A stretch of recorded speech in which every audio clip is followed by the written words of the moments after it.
Le recadrage en 6 étapes, utilisé par les psychologues, permet de modifier son comportement dans une situation donnée et son attitude à l'égard de celle-ci. Bien que cette technique semble complexe, elle ne prend pas beaucoup de temps. L'essentiel est de lire attentivement les instructions et de les suivre. Ce n'est qu'à ce moment-là que vous pourrez ouvrir votre subconscient pour travailler dessus. Tableau de recadrage en 6 étapes. En psychologie, le recadrage est une technique qui permet de modifier la perception que l'on a des objets, des événements et même des propriétés qui nous entourent. L'objectif principal est de modifier le comportement et d'éliminer les schémas erronés stockés dans le subconscient. Cette technique est utilisée dans la programmation neurolinguistique. Le recadrage en 6 étapes est le plus populaire parmi les psychologues. Comme son nom l'indique, il se compose de 6 parties. Le schéma est le suivant. Définir le problème. Prise de contact. Formuler une intention positive. Sélection de 3 options d'action. Audit environnemental.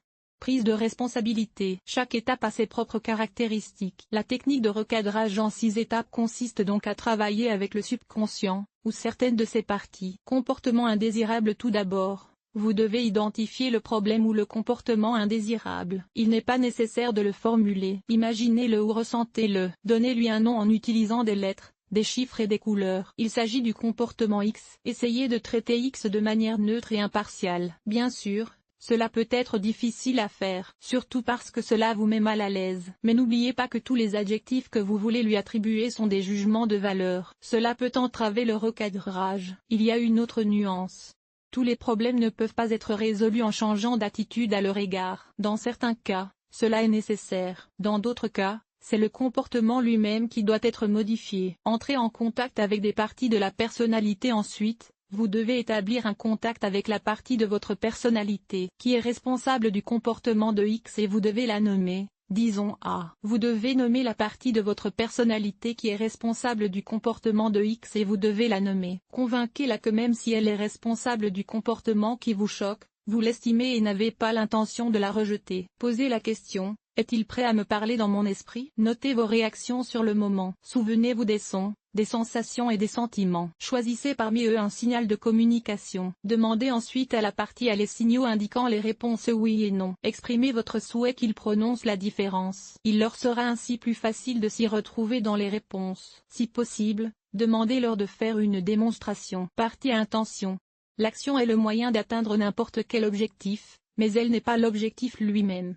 En fait, c'est un outil. En tenant compte de ce fait, vous devez poser quelques questions à la partie A. Tout d'abord, demandez-lui si elle vous dit quel objectif elle poursuit en utilisant le comportement X. Ensuite, agissez en fonction de la réponse. Si la réponse est positive, demandez-lui de parler honnêtement de ses intentions. Préparez-vous à des surprises. Si la réponse est négative, supposez l'existence d'une intention. Dans ce cas, elle reste inconsciente. La question suivante concerne la justesse de cette intention. Sa conscience l'accepte-t-elle? Apparaîtrait-il qu'il en est responsable? Et enfin, la troisième question. S'il n'y a pas tant de méthodes fiables pour atteindre le même but, certains les utilisent-ils avec eux? Si les méthodes sont plus efficaces et plus confortables pour la conscience, accepte-t-elle de les remplacer par le comportement X? Essayez de vous familiariser avec la partie A. Posez-lui la question.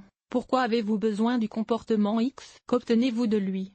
Que chercherez-vous à obtenir une fois que vous aurez atteint cet objectif? Si vous avez atteint votre objectif et obtenu ce que vous voulez, de quelles autres choses importantes avez-vous besoin? Après avoir reçu les réponses aux questions, je vous remercie en esprit pour votre participation et pour cette conversation franche. Nouvelle opération à ce stade. La technique de recadrage en 6 étapes relie la partie créative de votre conscience. Elle entre dans le jeu lorsqu'elle doit trouver quelque chose de nouveau, de créatif et d'inhabituel. Votre tâche consiste à vous mettre d'accord avec le gestionnaire de projet pour proposer 3 modèles de fonctionnement X. La partie A doit informer le GP de ses intentions. Elle doit analyser attentivement les options proposées. Si l'une d'entre elles vous plaît, la partie A doit donner le signal d'installation. Les options de MP inventées peuvent être rejetées. Cela suggère qu'il existe d'autres parties de votre esprit qui utilisent le comportement X à leur propre fin. Vous devez être d'accord avec elles. Dites que vous respectez leur opinion et que vous allez donc les consulter. La partie créative peut proposer plus de 3 options. Cependant, vous devez choisir exactement une telle quantité. Contrôle environnemental.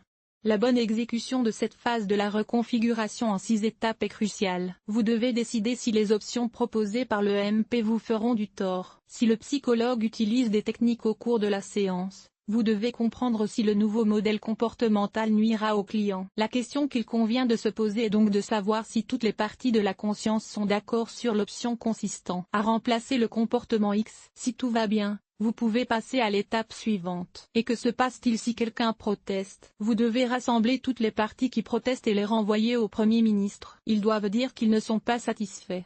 Le GP doit proposer d'autres options. 3 choix sont les plus appropriés dans la partie A. Chacun de ces choix doit être signalé dans le signal convenu à l'avance. La question principale doit maintenant être répétée. Si tout le monde est d'accord avec le plan d'action, vous devez passer à l'étape 6. Dans le cas contraire, répétez le processus. Responsabilité.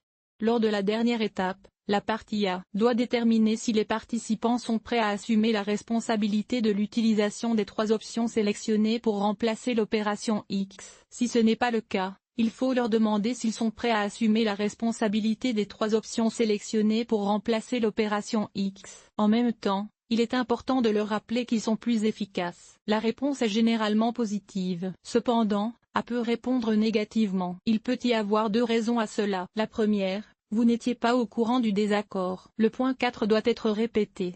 La seconde, A craint de ne pas pouvoir faire face à la tâche qui lui a été confiée. Dans ce cas, au lieu de se précipiter, il est conseillé d'essayer un nouveau modèle de comportement pendant quelques mois. Conclusion.